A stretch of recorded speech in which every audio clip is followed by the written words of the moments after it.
तो आप मूल निवासी कहाँ के हैं? मूल निवासी वाराणसी का ही हूँ।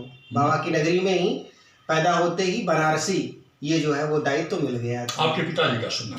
पिताजी शशिकांत त्रिपाठी आज प्रेस में प्रबंधक के नाते कार्य कर रहे हैं। वर्तमान में आज प्रेस में हैं वो? जी, वर्तमान तो वहीं श्री कृष्ण देव नारायण राय जी हैं, आप उनका नाम सुने हैं? संभवतः अब प्रेस के सदस्यों से उतना व्यक्तिगत परिचय तो नहीं है, जो लोग घर आते हैं उन्हीं से परिचय है। तो कृष्णदेव राय जी से शायद मेरा परिचय व्यक्तिगत नहीं। नमस्कार, मैं हूं रंजीत राय और आप लोग देख रहे हैं जनगढ़ की आवाज़। मैं रंजीत राय विगत दिन वाराणसी और माँ विंध्याचल दर्शन करने की यात्रा पे था। इस दौरान मैं बनारस स्थित आर्या होटल में ठहरा हुआ था और आप आर्या होटल के मैनेजर हैं। इनकी व्यवहार कुशलता बड़ा हृदय स्पर्शी था। अब आप लोगों को मैं बता दूं कि होटल के मैनेजर और मालिक दोनों लोग बड़े अच्छे इंसान हैं। अब हमारा इसी होटल में साक्षात्कार संघ के समर्पित एक सिपाही से हुआ। हमने उनका साक्षात्कार लिया और उन्होंने बहुत ही विनम्र भाव से बहुत ही नपा-तुला मेरे प्रश्नों का जवाब दिया। अब इस साक्षात्कार में सहयोग हमारे गांव के विनय राय जी ने किया और ये विनय राय जी हैं जो एमआर का कार्यकर संघ से भी जुड़े हुए हैं। सुने साक्षात्कार। नमस्कार, मैं हूं रंजीत राय और आप लोग देख रहे हैं जनगढ़ की आवाज़। मैं इस समय बाबा विश्वनाथ की नगरी में मौजूद हूं और परम सौभाग्य गुरु दर्शन किया। पटिया धाम में परम पूज्य काशी विश्वनाथ ट्रस्ट के अध्यक्ष रहे श्री हरिहर कृपालु त्रिपाठी महाराज जी का, गुरु माता का, छोटे महाराज जी का दर्शन किया, 18 भुजा माँ दुर्गा जी का दर्शन किया और फिर मैं विंध्याचल में जो है माँ विंध्यवासिनी जी का दर्शन किया। ये परम सौभाग्य पार्वती महिला महाविद्यालय के संस्थापक पुत्र श्री विपिन द्विवेदी जी के परिवार और उनके द्वारा ये संभव हो पाया। मैं उनका आभारी हूँ और अपने बड़े भाई श्री मनीष राय जी का ऋणी हूँ, जिन्होंने मुझे प्रेरित किया कि मैं माँ विंध्यवासिनी का दर्शन करूँ। उसी क्रम में मैं इस समय बनारस के सबसे साफ सुथरे और शुद्ध भोजन कराने वाले होटल आर्या होटल में ठहरा हूँ। ये व्यवस्था मेरे गांव के मेरे परिवार के छोटे भाई एमआर विनय राय ने कराया, जो संघ से हृदय से जुड़े हुए हैं। और मैं अब आप लोगों को ले चल रहा हूँ, एक ऐसे व्यक्तित्व से परिचय करा रहा हूँ जो खुद अपना परिचय बताएंगे। आपका बहुत बहुत स्वागत है जनगढ़ की आवाज़ में। आपका शुभ नाम क्या है और आप किस पद पे हैं?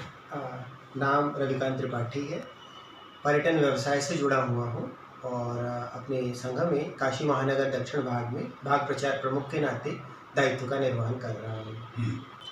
आप संघ से हृदय से जुड़े हैं और जो किसी भी संस्थान से, भगवान से, इंसान से अगर हृदय से जुड़ा है तो परिणाम बिल्कुल अनुकूल होगा और सकारात्मक होगा।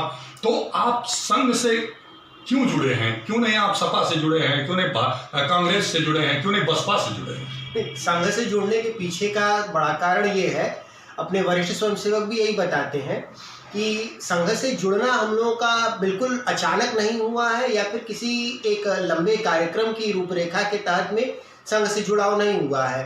वरिष्ठ स्वयंसेवक भी जो बोलते हैं, मेरा भी वही है कि हम लोग खेलने के लिए जाते थे, कबड्डी खेलने, खो खो खेलने या संघ में जो और भी खेल करवाए जाते हैं, वो खेलते खेलते शाखाओं में कब हम सक्रिय हो गए, कब हम लोगों ने दायित्व ले लिया, काल के बीतने के क्रम में दायित्व बढ़ता भी गया, पता भी नहीं चला। तो आज भी संघ का वही भाव है, खेलने की ही दृष्टि से हम संघ में जुड़े हुए हैं, अपने शारीरिक स्वास्थ्य मानसिक स्वास्थ्य के लिए संघ से जुड़े हुए हैं। बात नहीं है। आपकी माता जी का क्या नाम है? माता जी क्षमा त्रिपाठी गृहिणी है। अच्छा, और आपके पिताजी तो प्रेस में हैं, माता जी गृहिणी हैं। कितने भाई हैं आप? मुझसे बड़े भाई साहब हैं और एक छोटी बहन है। बड़े भाई का विश्वकांत त्रिपाठी जी पौरोहित्य का कार्य करते हैं, विवाह हो चुका है और बहन का भी विवाह हो चुका है वर्तमान में गोंडा में। तो बहन गृहिणी के नाते ही है अभी। और आपके बहनोई का क्या नाम है? बहनोई देखिए दिमाग से उतर गया, बड़ा अफसोस की बात है। नहीं दिमाग से जो है वो उतर गया। ठीक है, बहन जी के यहाँ बहुत कम जाते हैं। नहीं ऐसी कोई बात नहीं ना है। ऐसा कुछ नहीं है। कितना टाइम लगाएंगे जीजा जी का नाम लेने में? बहुत बहुत धन्यवाद। अब शोभित तिवारी नाम है बहनोई का। अच्छा, वो क्या करते हैं? वो भी टूरिज्म सेक्टर से ही जुड़े हुए हैं, पर्यटन व्यवसाय से जुड़े हुए हैं और वर्तमान में दुबई में एक मल्टीनेशनल कंपनी है, उसमें कार्यरत हैं। अच्छा, आपके बच्चे कितने हैं? मेरा अभी विवाह ही नहीं हुआ है, कितने साल के हो गए हैं आप? 36वां चल रहा है। तो संघ की वजह से शादी नहीं कर रहे हैं? नहीं ऐसा कुछ नहीं है। अभी 2 वर्ष संघ पहले में बताया जाता है ना लोग शादी नहीं संघ में 2 तरीके के कार्यकर्ता होते हैं, एक प्रचारक, एक गृहस्थ कार्यकर्ता।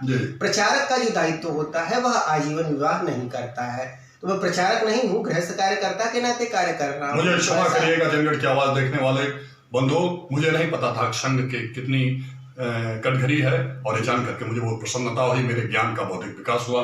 तो ये कह रहा था कि बाबा विश्वनाथ की नगरी में आपको कैसी अनुभूत हो रही है? नहीं, बनारसी हूँ तो हम लोगों का तो जो सुबह उठने से लगाए और रात्रि सोने तक का जो 24 घंटे की दिनचर्या रहती है वो बाबा के ही इर्द गिर्द घूमती रहती है। हम लोग प्रतिदिन भले ही बाबा का दर्शन ना करें, लेकिन मनसा वाचा कर्मणा बाबा का ध्यान 24 घंटे में रहता है। बाबा विश्वनाथ की जय, काल भैरवनाथ की जय, अन्नपूर्णा माँ की जय, संकट मोचन हनुमान जी की जय। अब आप ये बताइए कि विनय राय जी जो एमआर हैं, जो सोशल वर्कर भी हैं और संघ से जुड़े हैं हृदय से, उनसे आपका क्यों परिचय है, कैसा परिचय है और कैसे हुआ?